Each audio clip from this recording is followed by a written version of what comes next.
ముందుగా దేవునికి స్తోత్రం చెల్లిద్దాం. కూడి వచ్చిన సంఘస్థులకు, ఆన్లైన్ ద్వారా యూట్యూబ్ ద్వారా వింటున్న దేవుని బిడ్డలందరూ కూడా యేసుక్రీస్తు నామమున వందనాలు. దేవుని బిడ్డలారా, దేవుని మహాకృపను బట్టి మనమంత ఈ విధంగా ఆదివారవ సంఘంలో సంఘకుటికగా కూడుకుని ఒక గొప్ప అంశాన్ని పరిశుద్ధ గ్రంథం నుంచి నేర్చుకుని ఆలోచించే దాన్ని దయచేస్తున్న తండ్రికి యేసుక్రీస్తు ద్వారా కృతజ్ఞతలు చెల్లిద్దాం. ఆమేన్. ఈరోజు దేవుడు సంఘాన్ని ఆన్లైన్ ద్వారా యూట్యూబ్ ద్వారా వింటున్న ప్రతి ఒక్క బిడ్డని ప్రేమించి మనందరి కోసం ఏర్పాటు చేసిన అంశం నమ్మక ద్రోహం. నమ్మక ద్రోహం. లూకాసు వార్త 13వ అధ్యాయము. లూకాసు వార్త 13వ అధ్యాయము 1 నుంచి 9 వరకు మనం ఆలోచిద్దాం. ముందుగా 1 నుంచి 5 వరకు చదువుతూ నేర్చుకుందాం దేవుని వలన. లూకాసు వార్త 13వ అధ్యాయము 1వ వచనం నుంచి. లూకాసు వార్త 13వ అధ్యాయము 1వ వచనం నుండి. పిలాతు గలిలయైన కొందరు రక్తము. చూడండి, పిలాతు గలిలయైన కొందరి రక్తము వారి బలులతో కలిసి ఉండెను. ఇక్కడ లూకా గారు గ్రంథ రచయిత 2 సంఘటనలు రాస్తున్నారు. ఒక సంఘటనలో ఆ గలిలయ ప్రాంతంలో ఉన్న ప్రజలు ప్రభువారిని అడుగుతున్నారు. 2వ సంఘటన ప్రభువారే వాళ్ళకి చెప్తున్నారు. 2 సంఘటనలు అక్కడ మరి రాస్తున్నట్టుగా మనకు అర్థమవుతుంది. మొదటి సంఘటనలకున్న ప్రజలు ప్రభువారికి జ్ఞాపకం చేస్తున్నట్టుగా, రెండవ సంఘటన ప్రభువానే వాళ్ళ జ్ఞాపకం చేస్తున్నట్టుగా. ముందు ప్రజలు, తర్వాత ప్రభు. పిలాతు అట గలిలయులైన కొందరి రక్తము వారి బలులతో కలిపి ఉండెను. ఆ కాలమున అక్కడనున్న కొందరు ఆ సంగతి యేసుతో చెప్పగా. ఇక్కడ బాగా ఆలోచిస్తే గలిలయలో జరుగుతుంది ఇది. ప్రభువారు ఎక్కడ ఉన్నారు? గలిలయ ప్రాంతంలో ఉన్నారు. గలిలయలో ఉన్నప్పుడు అక్కడ ఏం జరిగిందంట, కొంతమంది చెప్తున్నారట. ఏమని? పిలాతు గలిలయైన కొందరు రక్తం వారి బలులతో కలిపి ఉండెను. ఆ కాలం అక్కడ కొందరు ఆ సంగతి యేసుతో చెప్తా ఉన్నారు. అంటే బాగా గమనించాలి, వాళ్ళు పిలాతు బలులిచ్చేవారు. ఆ కాలంలో బలులు ఎక్కడిస్తారండి? యెరూషలేము దేవాలయంలో ఇస్తారు. నిర్గమకాండం 25 మొత్తం మీరు చదువుకోండి, అక్కడ చాలా వివరంగా రాయబడి ఉంటుంది. యెరూషలేము దేవాలయంలో ఆవరణం ఉంటుంది. ఆవరణము తర్వాత పరిశుద్ధ స్థలం ఉంటుంది. పరిశుద్ధ స్థలం తర్వాత అతి పరిశుద్ధ స్థలం ఉంటుంది. ఆ ఆవరణములో ఆ కాలంలో ఎవరు పడితే వాళ్ళు వెళ్ళడానికి వెళ్ళలేదు. ఇశ్రాయేలు యూదులు మాత్రమే ఆవరణకు వెళ్ళాలి. వాళ్ళు కూడా కుష్ఠరోగంతో ఉన్నవాళ్ళు, అంగవైకల్యంతో ఉన్నవాళ్ళు టచ్ చేయడానికి కూడా వెళ్ళలేదు. అలాంటి ఆవరణములో ఏముంటుంది? బలిపీఠం ఉంటుంది. ఆ బలిపీఠము మీద బలులు ఇస్తారు వాళ్ళు. ఆ బలిపీఠం పక్కన గంగాళం ఉంటుంది. ఎవరైతే యాజకులు అక్కడ బలిస్తారో, బలిచ్చిన తర్వాత వాళ్ళ మీద పడిన రక్తాన్ని కడుక్కోవడానికి గంగాళం ఉంటుంది. అక్కడ కడుక్కొని యాజకులు పరిశుద్ధ స్థలంలోకి ప్రవేశిస్తారు. ఇక్కడ ఇశ్రాయేలీల గురించి, యూదుల గురించి మనకిక్కడ అర్థమవుతున్నది. వాళ్ళకి ఆ బలులు అనేటివి ఉన్నాయి. అది ఆవరణంలో బలిపీఠం మీద బలిస్తారు. అయితే ఇక్కడ ఏం జరుగుతుందంటే, బలిచ్చే వాళ్ళు ఇశ్రాయేల్ యూదులు అయినప్పుడు, వాళ్ళు బలులిస్తున్నప్పుడు ఎవరైతే బలులిస్తున్నారో ఆ బలులిచ్చే రక్తాన్ని కూడా పిలాతు ఏం చేస్తున్నారట? ఆ ఆ జంతు రక్తముతో పాటు కలిపేశాడట. అర్థముంది దేవుని వల్లరా? అంటే ఇక్కడ ఉద్దేశం, వాళ్ళు చెప్తున్నారు అంటే యేసు ప్రభు వారి సమాధానమును బట్టి వాళ్ళు ఏ ఉద్దేశంతో చెప్తున్నారని నాకు అర్థమవుతుంది. యేసు ప్రభు వారు చాలా జ్ఞానవంతుడు కదండి, గొప్ప దేవుడు కదా ఆయన. వాళ్ళు చెబుతున్నారు, వాళ్ళ ఉద్దేశం ఏంటి అంటే, పిలాతు పిలాతు చేసిన పనికి వాస్తవానికి మరి దేవాలయంలో బలులు ఇచ్చే వాళ్ళు దేవునికి ఇస్తున్నారు కదా.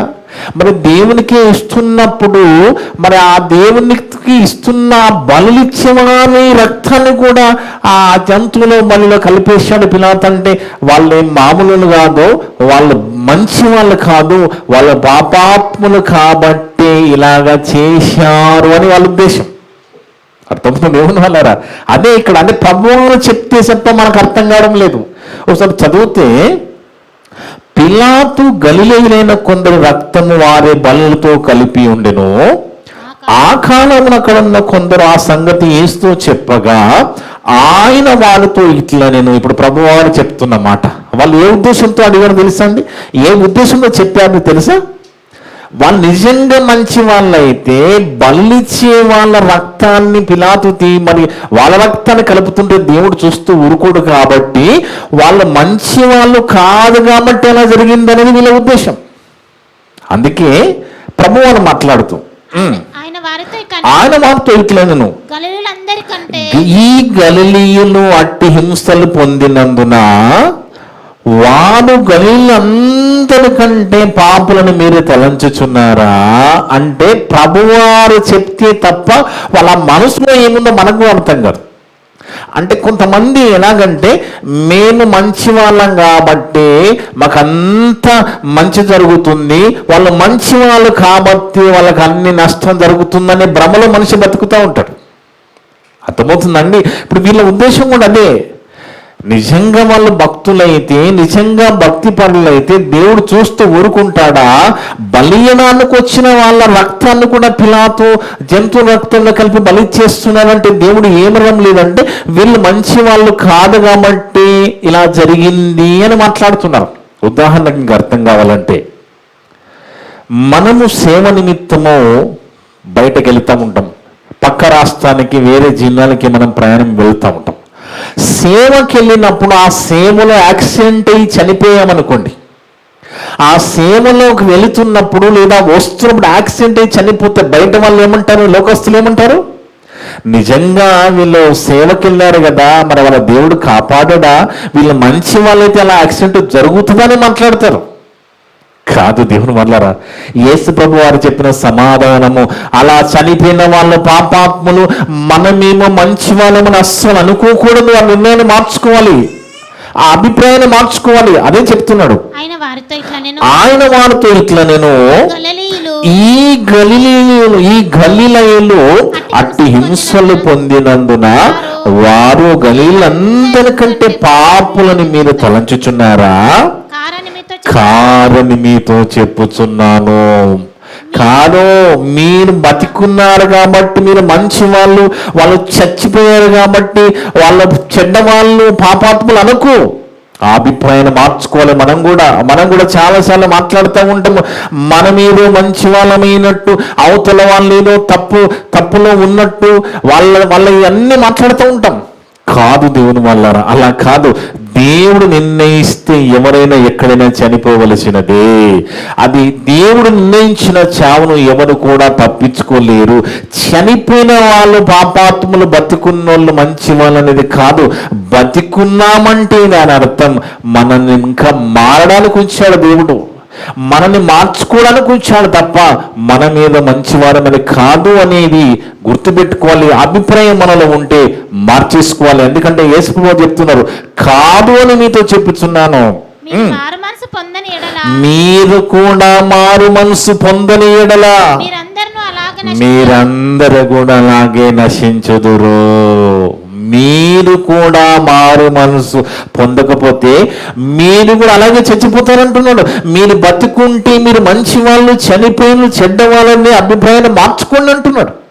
2024 సంవత్సరంలో వివిధ రకాల కారణాలతో ఎంతో మంది చనిపోయారు. 2025 8.5 దినాల్లో కూడా 8.5 దినాల్లో ఈ నెలలో కూడా ఎంతో మంది చనిపోయారు. చనిపోయిన వాళ్ళంతా చెడ్డవాళ్ళు, బతుకున్న మనం మంచివారం అని కాదు. మనకి బాగా తెలుసు మనం ఎంత మంచి వాళ్ళం కాదా. నువ్వెంత మంచిదానమో ఎంత మంచివాడో నీకు తెలియదా? ఆలోచించాలి. అందుకే ఆ అభిప్రాయాన్ని మనం తీసేసుకోవాలి. ప్రభువారు చెప్తున్నారు, కారు అని మీతో చెబుతున్నాను, మీరు కూడా మారు మనసు పొందకపోతే అలాగే నశించుదురు, నరకానికి వెళ్ళిపోతారు. ప్రభువారు చెప్తున్నారు అక్కడ. ఇది మొదటి సంఘటన.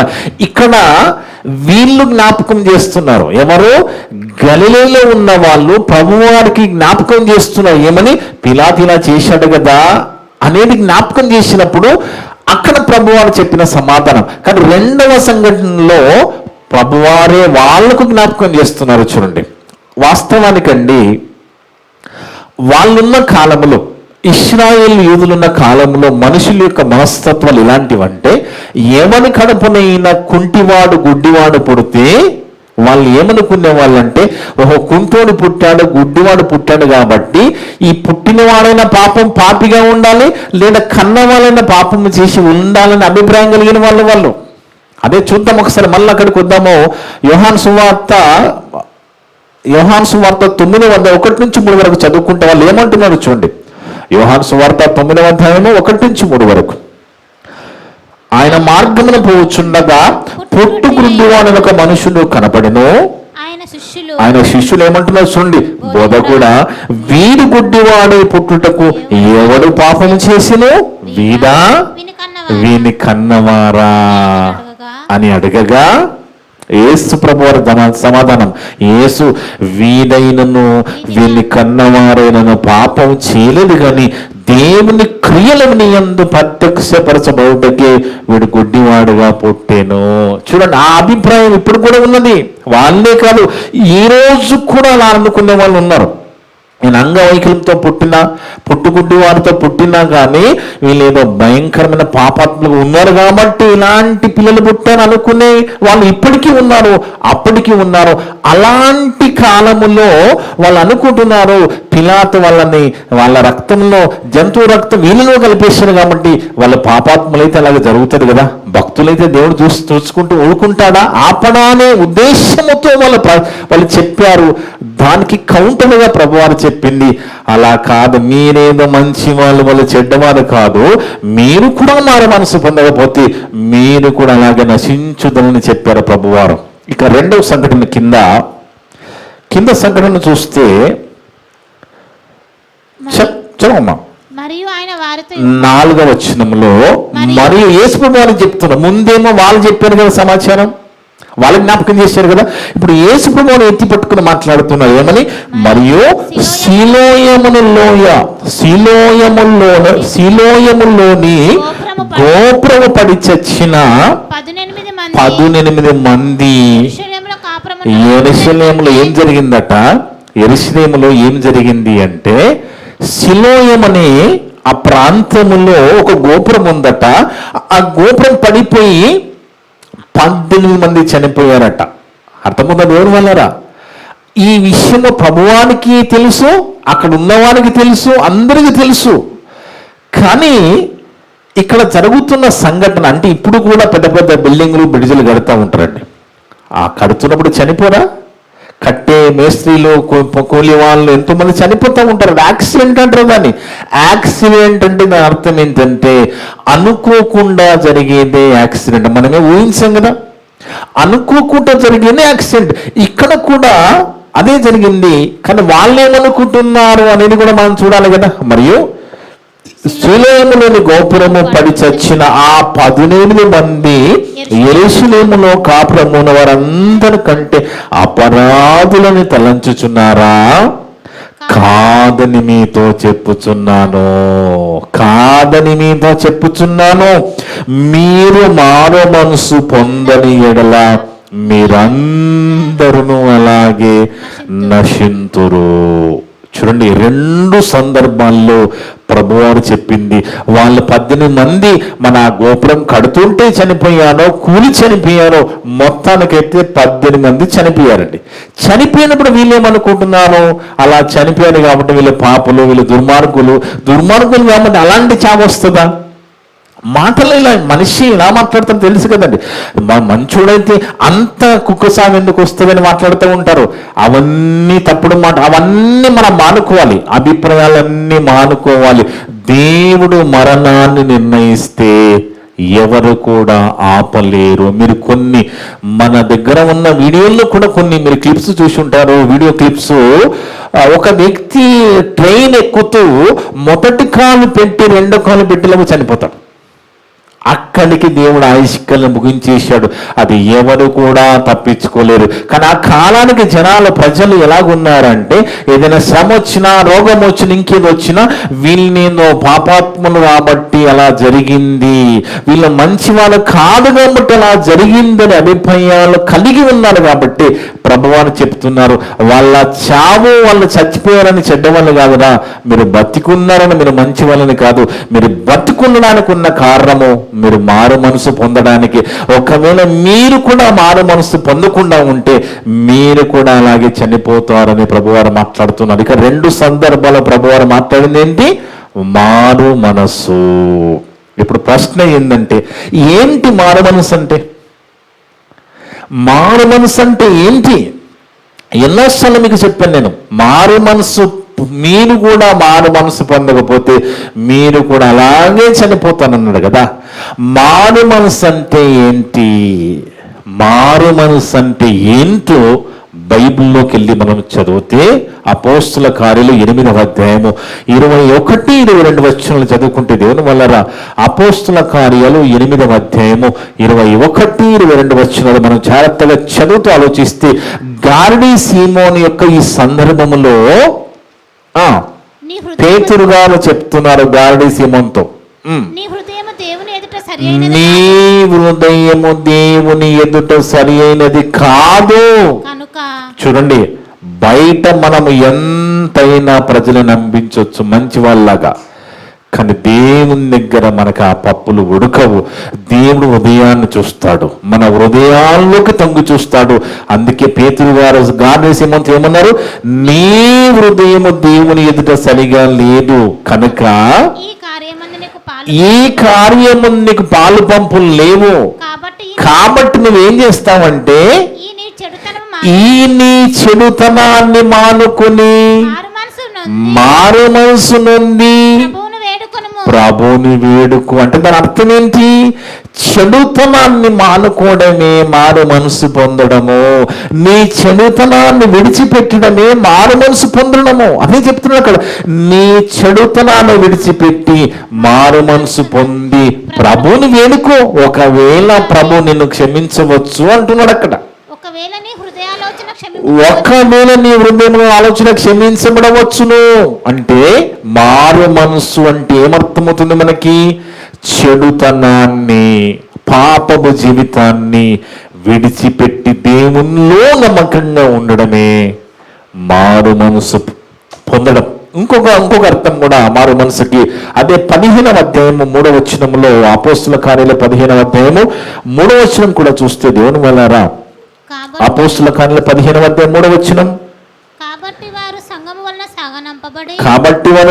వలన సాగనంపబడి ఫినీకే సమరియా దేశముల వారు వెళ్ళుచు అన్యజనులు దేవుని వైపు తిరిగిన సంగతి తెలియపరచి సహోదరులందరూ మహా సంతోషం కలుగచేసిరి.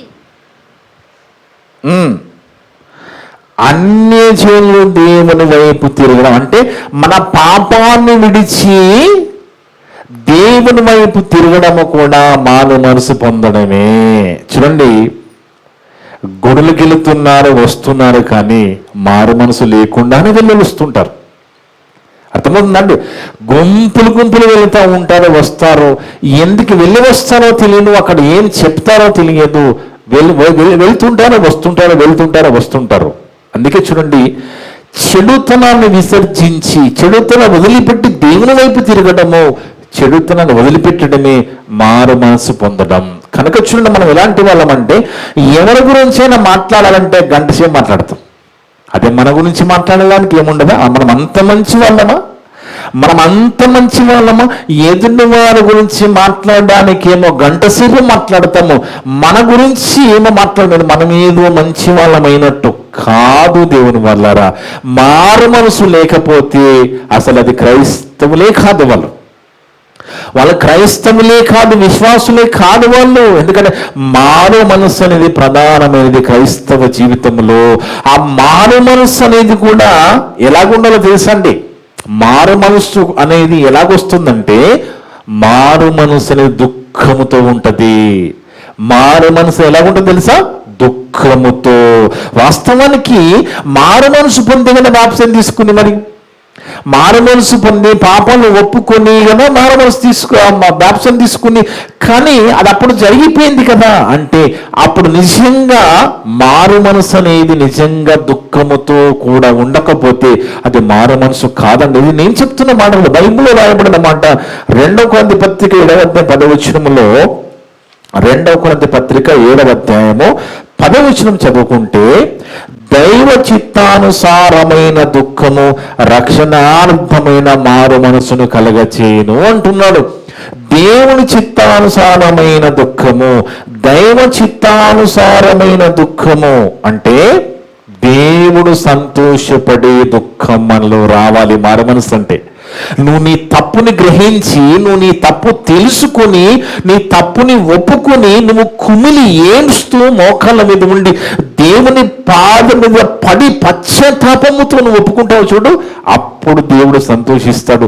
దాన్నే దైవ చిత్తానుసారమైన దుఃఖము అంటే మారు మనసుకున్న లక్షణం. అది మారు మనసుకున్న లక్షణం ఏంటి అంటే, నువ్వు నీ తప్పుని గ్రహించి, నీ తప్పుని గ్రహించిన నీవు కుమిలిపోతూ దుఃఖపడుతూ నువ్వు నీ నోటితో ఒప్పుకుంటూ దేవుని పాదం మీద పడి నువ్వు ఎప్పుడైతే పాపక్షేమాన్ని అడుగుతావు చూడు, అది అండి దేవుని సంతోషపెట్టేది. అది మారు మనసు. అందుకంటే దైవ చిత్తానుసారమైన దుఃఖము రక్షణార్థమైన మారు మనసును కలుగజేస్తుంది అని చెప్తున్నా. 1 పేతురు పత్రిక 4:19 కూడా చూడండి. 1 పేతురు పత్రిక 4వ అధ్యాయం 19వ వచనం కూడా, కాబట్టి దేవుని చిత్త ప్రకారము బాధపడువారు సత్ప్రవర్తన గలవారై నమ్మకమైన సృష్టికర్తకు తమ ఆత్మలను అప్పగించుకొనవలెను. దేవుడు నమ్మకమైన వాడు, మనమే నమ్మకమైన వాళ్ళం కాదు. అర్థమవుతుందండి? ఆయన నమ్మకమైన వాడు. ఆయన నమ్మకమైన దేవునికి ఎప్పుడు నీ ఆత్మను అప్పచెప్పుకుంటావు అంటే, నువ్వు మారు మనసు పొంది. ఎలాంటి మారు మనసు? పశ్చాత్తాపముతో కూడిన మారు మనసు, దుఃఖముతో కూడిన మారు మనసు, కన్నీళ్లు కారుస్తూనే మారు మనసు పొంది ఆ పాపాన్ని ఒప్పుకొని, కుమిలిపోతూ ఒప్పుకొని దేవుని దగ్గర నువ్వు బతిమలాడతావో అదే దేవుణ్ణి సంతోషపెట్టుతుంది నీ మారు మనసు తప్ప. కొంతమంది ఎలా ఉంటారంటే, తప్పు చేసి కూడా ఆ సారీ అనేస్తారు. అది ఏమి ఇష్టం లేకుండా ఆ సారీ, అది కరెక్టేనా? ఆ సారీ అంటే సరిపోతుందా? నిజంగా అయ్యో నేను ఏదైనా తప్పు చేశాను, నిజంగా నన్ను క్షమించు అని ఒరిజినల్గా చెప్పడం వేరుంటుంది, రెక్లెస్గా చెప్పడం వేరుంటుంది కదా.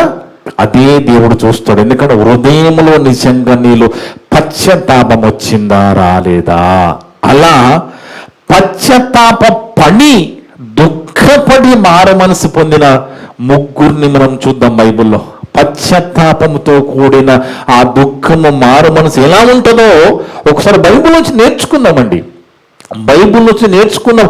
మనమేదో మంచి వాళ్ళము, మిగతా వాళ్ళంతా పాపాత్ములు, మరి చనిపోయిన వాళ్ళ పాపాత్ములు, బతికున్న మనము మంచి వాళ్ళము కాదు.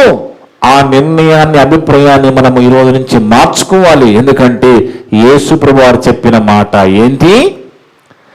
మీరు కూడా మారు మనసు పొందకపోతే మీరు కూడా అలాంటి ఛాయ వస్తుంది మీకు. అంటే బతికున్నామంటే దాని అర్థం ఏంటి? మనం ఇంకా మారడానికి ఉంచాడు. ఇంకా నీకు దేవుని కోసం ఏదో పని ఉన్నది భూమి మీద, నువ్వు దేవుని కోసం ఏదో చేయవలసి ఉంది కాబట్టి, ఇంకా నువ్వు మారవలసి ఉంది కాబట్టి మనల్ని ఇంకా ఉంచాడు, మనకు బతికిస్తున్నాడు. అంతే తప్ప మన మంచి వారమని కాదు అనేది మనము మనసులో పెట్టుకోవాలి. ఒకసారి మొదటిగా మనకు బాగా తెలుసు, మొదటి మరి ఒక ఆయన గురించి మనం చూద్దాం. సుంకని ప్రార్థన ఎలాగుందో మనకు బాగా తెలుసు. పరిసేయుడు సుంకరు ఇద్దరు దేవాలయంలోకి వెళ్తారు కదా. ఇద్దరు దేవాలయంలోకి వెళ్ళినప్పుడు సుంకని ప్రార్థన ఎలాగుంటుంది, పరిసేయుడి ప్రార్థన ఎలాగుంటుంది అని మనం చూస్తే ఇక్కడ లూకా సువార్త 18వ అధ్యాయంలో యేసు ప్రభువు వారు చెప్పిన మాట, కన్ఫర్మ్ చేసిన మాట, ఇద్దరిలో నీతిమంతుడు ఎవరు? ఇద్దరు ప్రార్థన చేస్తారండి. చూడండి, మనమేదో మనకు వీలున్నప్పుడు, మనకు మూడున్నప్పుడు, మనకు ఇష్టం ఉంటే ఇష్ట రాజ్యంగా ఇష్ట ప్రకారం బతుకుతూ దేవుణ్ణి మనం అడిగేస్తే మనకి ఏదో రాదని మనం నేర్చుకుంటున్నాం కదా.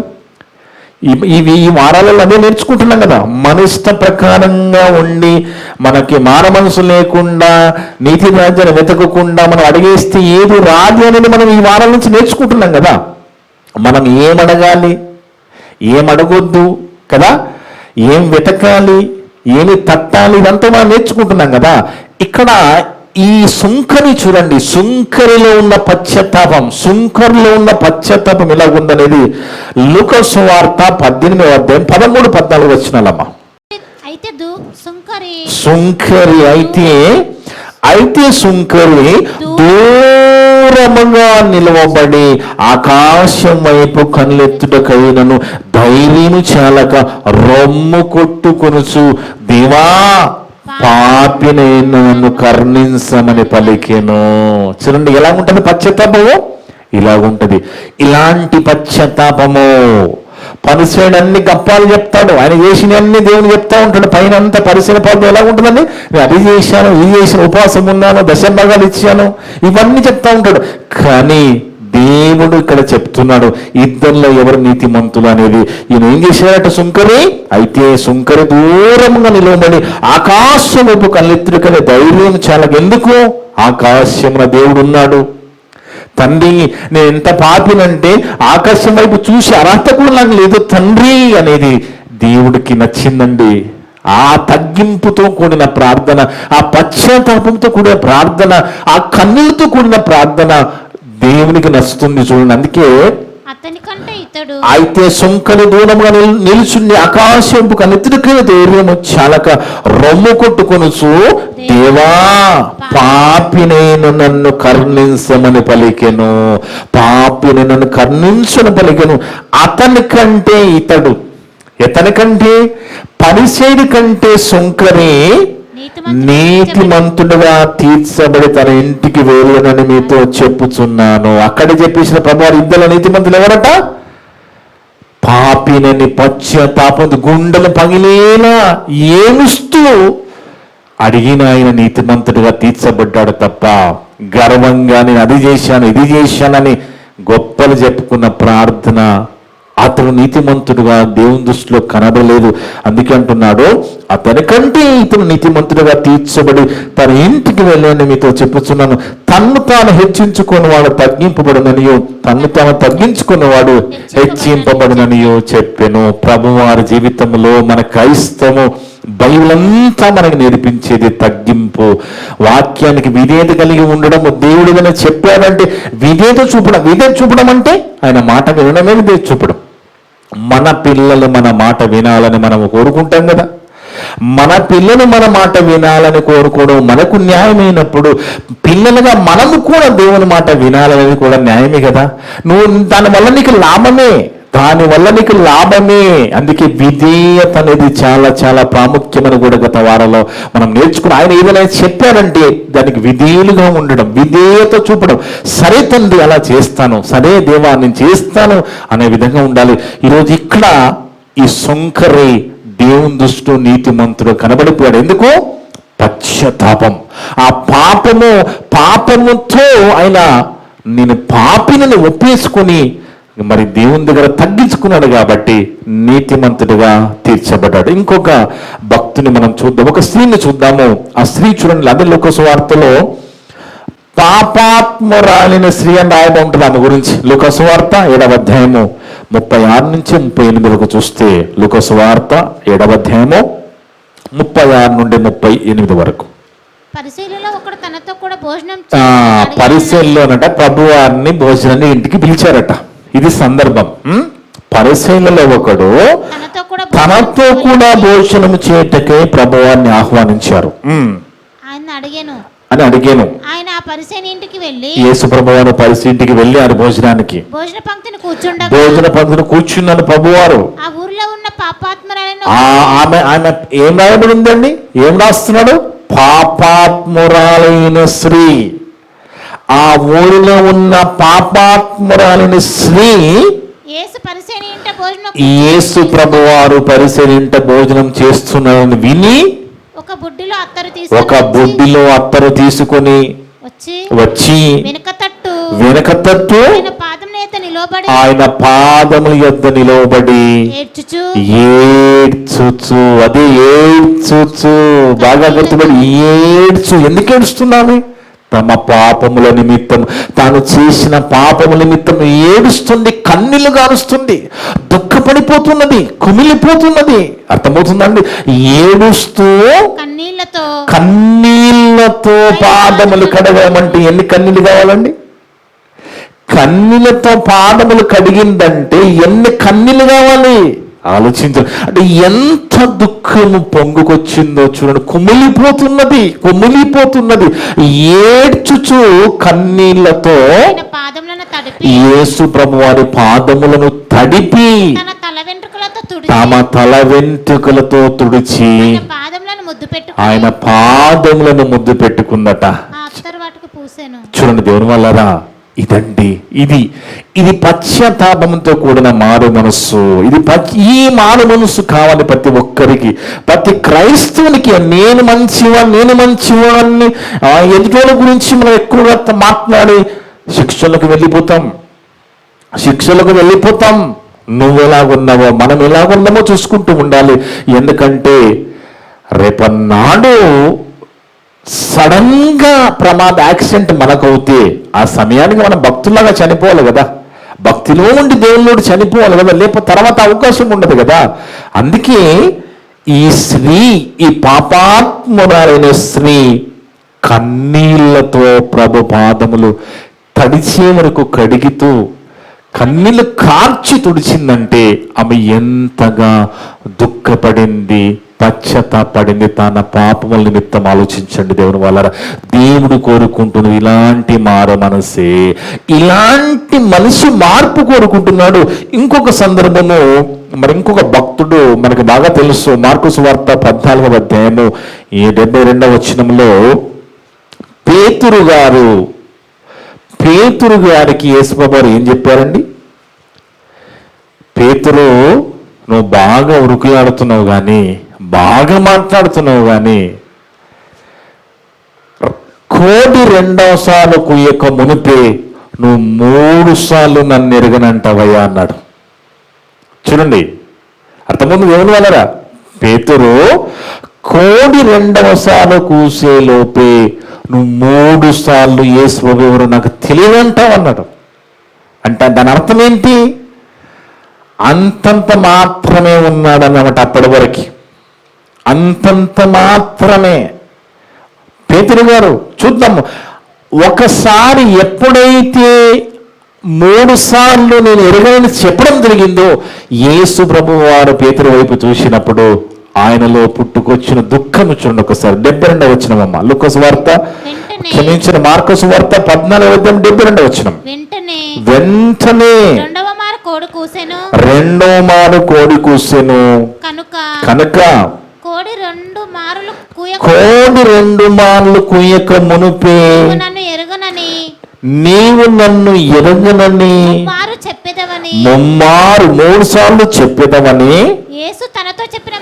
యేసు తనతో చెప్పిన మాట జ్ఞాపకము చేసుకుని తలపోయిచు ఏడ్చానట. పేతురు ఏడ్చాడు. ఎందుకు? నా ప్రభు ముందే చెప్పాడు కానీ నేను వినలేదు. ఈ ఏడుపు వచ్చేసిందంటే అప్పుడు నాకు నామకారణంగా ఉన్న పేతుల్లో ఏమొచ్చింది? అసలైన మారు మనసు వచ్చింది. అసలైన మారు మనసు వచ్చి తర్వాత ఎలాంటి చావుకే సిద్ధపడిపోయాడు ప్రభు కోసం. ఇదండి ప్రతి ఒక్కరి నుంచి దేవుడు కోరు. ఇలాంటి మారు మనసు కావాలి. ఇలాంటి మారు మనసు ఏడ్చానంటున్నాడు పేతురు. అంటే దేవుని వల్లరా దుఃఖముతో కూడిన మారు మనసే దేవుడు కోరుకుంటున్నాడు. నీలో నిజంగా నీ పాపం నిమిత్తం దుఃఖం పుట్టుకొస్తుంది మారు మనసుతుంటే. అర్థమవుతుందండి? అలాంటి దుఃఖముతో దైవ చిత్తానుసారమైన దుఃఖం అన్నాడు. అందుకే పేతురు గారు ఎప్పుడైతే పశ్చాత్తాపముతో ఆ దుఃఖంతో కన్నీళ్లు విడిచాడో ఆయన మారిపోయాడు. దేవుడు సంతోషపడ్డాడు పేతురు విషయంలో. ఇక తర్వాత పేతురు గారు చనిపోయే వరకు ఎలా సేవ చేశారో మనకు బైబిల్లో ఆయన సేవ అంతా చదువుకుంటాము. ఆయన చావు కూడా ఎలాగొచ్చిందో కూడా మనకు తెలుసు. తలక్రిందులుగా చంపబడ్డాడు, శిలువకి తలక్రిందులుగా చంపబడ్డాడు. అర్థమవుతుందండి? ఆయన ఎలాంటి మరణం పొందబోతాడో కూడా ప్రభువారు ముందే చెప్పారు అతనికి. అలాంటి మరణానికి సిద్ధపడ్డాడు, కానీ ఏనాడు కూడా వెనకడుగు వేయలేదు. అర్థముంది దేవుని వలన. అందుకే మనము యేసు ప్రభువారు ఏదైనా విషయాన్ని ముందుగా చెప్తారు. యేసు ప్రభు బోధ ఎలాగ ఉంటుందంటే ప్రభువారు ముందు విషయాన్ని చెప్తారండి. విషయాన్ని చెప్పిన తర్వాత అది అర్థం కావడానికి ఉపమానం చెప్తారు ఇమీడియట్గా. ప్రభువారి బోధ అలాగ ఉంటుంది. ముందు విషయము, తర్వాత ఉపమానం. కానీ మనకి కూడా ఎలాగుంటుందంటే విషయమంతా మర్చిపోయి ఉపమానం మాత్రమే గుర్తుంటుంది. ఎగ్జాంపుల్ గుర్తుంటుంది తప్ప అసలంతా గుర్తుండొచ్చుండి కదా. ఎగ్జాంపుల్ ఏదైనా చెప్తే అది మాత్రమే గుర్తుంటుంది, ఆ సబ్జెక్ట్ అంతా ఏది గుర్తుండదు. ఇక్కడ ప్రభువారు మళ్ళా మన లూకాసు వార్త 13వ అధ్యాయానికి వస్తే 6 నుంచి 9 వరకు. లూకాసు వార్త 13వ అధ్యాయము 6 నుంచి 9 వరకు. మరియు ఆయన వారితో ఉపమానం అంటే ఎగ్జాంపుల్ చెప్తున్నాడు. ముందు విషయం చెప్పాడు. 2 రకాల వ్యక్తులు అక్కడ ఉన్నారు, 2 ప్రాంతాలకు సంబంధించిన వాళ్ళు ఉన్నారు. ఆ 2 ఎందుకంటే యెరూషలేములో ఉన్న యూదులకి దేవుడు ఎన్నో అవకాశాలు ఇచ్చారండి. యెరూషలేములో ఉన్న వారు మారడానికి దేవుడు ఎన్నో అవకాశాలు ఇచ్చినా వాళ్ళు మారలేదండి.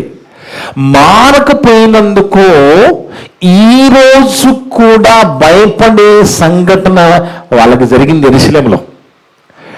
70వ శతాబ్దంలో 70వ సంవత్సరములో క్రీస్తు శకము 70వ సంవత్సరములో ఏమి జరిగిందంటే జనరల్ టైటస్ అనేట ఆయన ఆ యెరూషలేములో ఉన్న ఒక్కొక్కరు యూదును వెతికి పట్టుకుని ఊచకోత కోశారండి. ఊచకోత కోస్తేనట వాళ్ళ రక్తము యెరూషలేము వీధుల్లో పారుతుంటే మోకాళ్ళ వరకు పారిందట. ఎక్కడ వరకు అండి? మోకాళ్ళ వరకు పారిందట. అంటే యెరూషలేములో ఉన్న వాళ్ళకి ఎంతో అవకాశం ఇచ్చారు. అదే చెప్తారు చూడండి. ఒకసారి 34 చదవమ్మా. 34 వచనం. యెరూషలేమా ప్రవక్తలను చంపుచూ నీ యొద్దకు పంపబడిన వాని రాళ్లతో కొట్టుతూ ఉండుదానా? కోడి తన పిల్లలను తన రెక్కల కింద ఎలాగో చేర్చుకొనేనో అలాగే ఎన్నో మారు నేను నీ పిల్లల్ని చేర్చుకునే వాళ్ళని ఉంటుంది, కానీ మీరు వెళ్ళకపోయిరంటే మీరు మారలేదు. కోడి ఏం చేస్తుందండి? కోడి ఎక్కడ గద్ద వచ్చి పిల్లని తన్నుకపోతుందని గద్ద రాగానే ఆ పిల్లలంతా తన రెక్కల కింద తీసుకుంటుంది. మనకు తెలుసు, మన కళ్ళతో చూశాం కదా. ఎందుకు? తన పిల్లల్ని కాపాడుకుంటుంది అది. అలాగా దేవుడు కూడా యెరూషలేములో ఉన్న వాళ్ళని ఎన్నో ప్రవక్తలను పంపాడు, భక్తులను పంపాడు, అపోస్తులను పంపాడు. రకరకాలుగా ప్రయత్నాలు చేసిన యెరూషలేములో ఉన్న వాళ్ళు విననొల్లకపోయినప్పుడు వాళ్ళకు వచ్చే శిక్ష ఏంటో తెలుసా?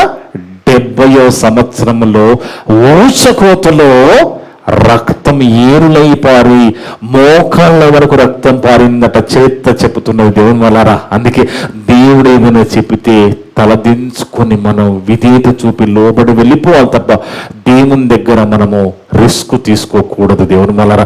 అందుకే ప్రభువారు చెప్తున్న ఉపమానం ఇప్పుడు మనం చూద్దాం.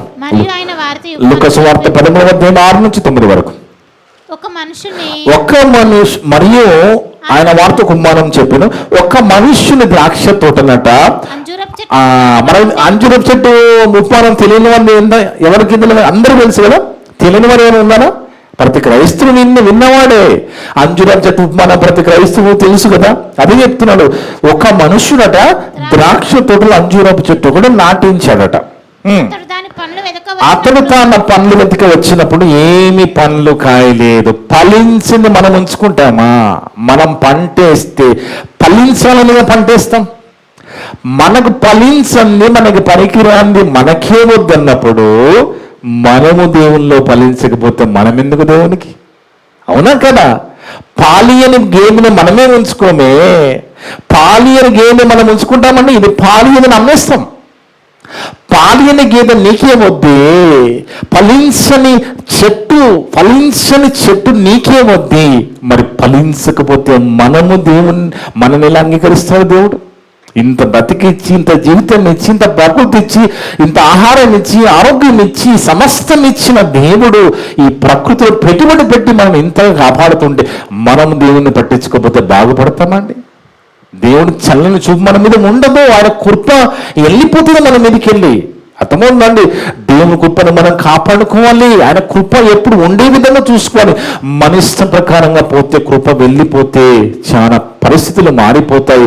ఇక్కడ అదే చెప్తున్నాడట, అంజూరపు చెట్టు ఒక మనుషుడు ద్రాక్ష తోటలో వేశాడట. ఆ పండ్లు వెతికినప్పుడు ఏమి లేవట, ఏం దొరకలేదట. కనుక అతడు ఇదిగో 3 ఏళ్ల నుంచి అట, ఎన్ని సంవత్సరాలు? 3 ఏళ్ల నుండి నేను ఈ అంజూరపు చెట్టుకి పండ్లు వెతికి వచ్చుచున్నాను, కానీ ఏమీ దొరకలేదు. దీనిని నరికివేస్తానంటున్నాడు. దీనిని నరికివేయను, దీని వలన ఈ భూమి ఏల వ్యర్థమైపోవాలో అని ద్రాక్ష తోట మాలితో చెప్పెను. అయితే వాడు, అయ్యా, నేను దాని చుట్టూ త్రవ్వి ఎరువు వేయి మట్టుకు ఈ సంవత్సరం కూడా ఉండనిమ్ము, అది ఫలించిన సరి, లేని ఎడల నరికి వేయించమని అతనితో చెప్పెను. అంజూరపు చెట్టు ఎవరండి? ఆనాడు ఇశ్రాయేలీయులైతే ఈరోజు మనమే యజమాని, తండ్రిన దేవుడు, తోటమాలి యేసు ప్రభు. అర్థమవుతుందా అండి? అలా మనము ఫలించకపోతే 1 సంవత్సరమేనట ఛాన్స్, 1 సంవత్సరమే. అదే చెప్తున్నాడు ప్రభు, తోటమాలి యేసు ప్రభు మధ్య లేకపోతే మనని ఎప్పుడో తుడిచేసాడు దేవుడు. యేసు ప్రభు మధ్యలో ఉండి మన కోసం వేడుకుంటున్నాడు, అయ్యా 1 సంవత్సరం ఆగయ్యా, నేను ఎరువేస్తాను, పాదు తవ్వుతాను, దానికి బలం ఇస్తాను, అది ఫలిస్తే వదిలేసేయ, లేకపోతే నరికి అంటున్నాడు ప్రభు అని వచ్చాడు. అక్కడే మాట, అయ్యా నేను దాని చుట్టూ తవ్వి ఎరువు వేయి మట్టుకు ఈ సంవత్సరం కూడా ఉండనిమ్మని అడుగుతున్నాడు. అది ఫలించినా సరే, లేని ఎడల నరికించి వేయమని అతనితో చెప్పాను. ఆనాడు ఇశ్రాయేలీయుల పరిస్థితి ఈరోజు ఆ అంజూరపు చెట్టు మనమే ఫలించకపోతే ఎక్కువ సమయం ఇవ్వట. 1 సంవత్సరమే. మనకి సంవత్సరాలు 24 అయిపోయింది, 25, 8 నెలలు అయిపోయింది. ఇలా సంవత్సరాలు ఇచ్చుకుంటూ పోతుంది అనుకోద్దు మనం. అర్థమవుతుందండి? మారు మనసు పొందకుండా చనిపోతే నశించిపోవడం అంటే ఏందనుకుంటున్నారు ప్రభువారి మాటలు? మారు మనసు లేకుండా చనిపోతే నశించడం అంటే ఆరనగ్నకు వెళ్ళిపోవడమే, నరకలకు వెళ్ళిపోవడమే దాని అర్థం. అందుకే దేవుని వల్లరా, దేవుడు మనల్ని ఎందుకు నమ్మాలండి? మనల్ని దేవుడు ఎందుకు నమ్మాలి? ఎందుకు నమ్మాలి చెప్పండి? ఎందుకు నమ్మాలి మనల్ని? నిజంగా మనల్ని దేవుడిని నమ్మే విధంగా మనం ఉంటున్నామా? దేవుడు మనల్ని నమ్మే విధంగా మనం ఉంటున్నామా? మన జీవితం ఉంటుందా?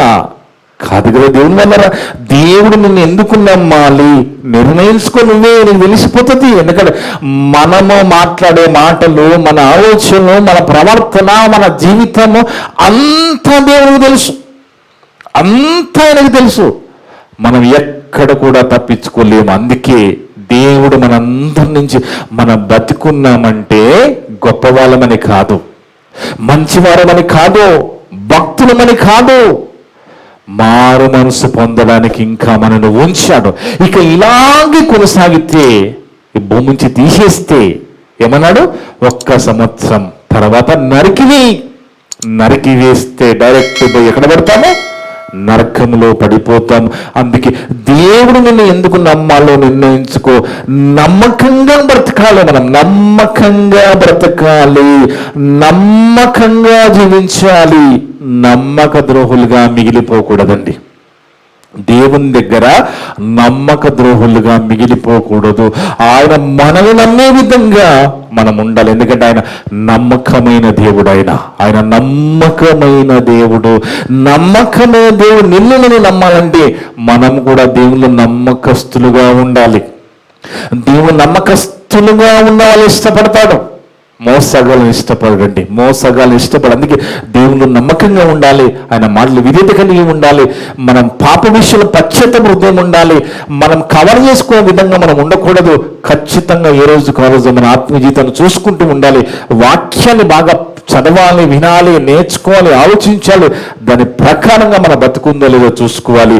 అలా ఉంటూ నమ్మకస్తులుగా బ్రతకాలి, నమ్మక ద్రోహులుగా మిగిలిపోకూడదు. అలా నమ్మక ద్రోహులుగా మిగిలిపోకుండా నమ్మకస్తులుగానే మనం బతకాలని కోరుకుంటూ, ఇప్పటి వరకు నా ద్వారా మాట్లాడిన ప్రతి మాట వీళ్ళని అందరి హృదయాలలో చెప్పిన నా హృదయంలో దేవుడు సమృద్ధిగా ఫలింపజేయను గాక. ఆమేన్. ప్రార్థన చేసుకుందాం. మమ్మల్ని మిక్కిలిగా ప్రేమించిన మా పరలోకపు తండ్రి, మీ యొక్క పరిశుద్ధమైన ఘనమైన నామమును బట్టి స్తుతులు స్తోత్రాలు నాయన. గొప్ప దేవుడవు తండ్రి, గొప్ప మాటలు ఈ దినాన మందరితో మాట్లాడవు నాయన. అవును తండ్రి, నమ్మక ద్రోహం అనేది ఎంత ప్రమాదకరమో, నమ్మకస్తులుగా ఉంటే ఎంత గొప్ప మనమో పరలోకం పొందుతామనేది మాకు అర్థమవుతుంది నాయన. అవును దేవా, మా ప్రభువారు చెప్పిన మాటల్లో చనిపోయిన వాళ్ళంతా మంచి వాళ్ళు కాదు, బతుకున్న వాళ్ళు మంచి వారి అభిప్రాయమే మార్చుకోవాలని, మారు మనసు లేకుండా మేము చనిపోయినా మేము కూడా నశిస్తామని మా ప్రభువారు చెప్పిన ఆ విషయాన్ని తర్వాత మాట్లాడిన ఉపమానములో అంజూరపు చెట్టుగా ఉన్న మేము ఫలించాలని, మాకు ఉన్న ఒక ద్రాక్ష తోటలో లేదా మాకున్న ఒక పప్పుడి చెట్టు, ఒక పప్పాయి కాయకపోతేనే ఆ చెట్టును తీసివేస్తాము కదా తండ్రి. అలాగే మా విషయంలో కూడా మేము ఫలించకపోతే మీరు కూడా నరికి వేస్తారనేది ఈరోజు మాతో మాట్లాడుతూ వచ్చావు నాయన. అందుని బట్టి స్తోత్రాలు చెల్లిస్తున్నాము తండ్రి. నాయన, మంజూరపు చెట్టుగా ఉన్న మేము మీలో ఫలించే బిడ్డలుగా ఉంటూ దినదినం మీలో ఫలిస్తూ మీకు నమ్మకమైన దాసులుగా, నమ్మకమైన విశ్వాసులుగా మీలో బ్రతుకుతూ, నమ్మకమైన సేవలో కొనసాగుతూ, నమ్మకమైన బిడ్డలుగా బ్రతికి నమ్మకమైన మీ దగ్గరికి వచ్చే భాగ్యాన్ని మాకు ప్రసాదించండి నాయన. ఇప్పుడు వరకు నా ద్వారా మాట్లాడిన ప్రతి మాట విన్న సంఘస్థులందరూ హృదయాలలో, ఆన్లైన్ ద్వారా, యూట్యూబ్ ద్వారా విన్న మొత్తులందరూ హృదయాలలో ఫలింపచేయండి తండ్రి. విన్న మాటలు ఎవరు కూడా అపార్థం చేసుకోకుండా అర్థం చేసుకుని మంచి మనసును దయచేయండి. నా ద్వారా మాట్లాడిన ప్రతి మాట విన్నందరూ హృదయాలలో ఫలింపచేయండి నాయన. మేమంతా కూడా కేవలం వాక్యము చదివి విని వదిలిపెట్టి మమ్మల్ని మేము మోసపరుచుకోకుండా విన్న మాటల ప్రకారంగా జీవించే ఘనత దయచేయమని సమస్త ఘనత మహిమ ప్రభావాలు మీకే చెల్లిస్తూ, మా ప్రభువును మా రక్షకుడును మీ ప్రియ కుమారుడు అయిన యేసుక్రీస్తు వారి పరిశుద్ధ నామమున అడిగి వేడుకొనిచున్నాము తండ్రి. ఆమేన్. మీ అందరికీ వందనాలు. May God bless you all.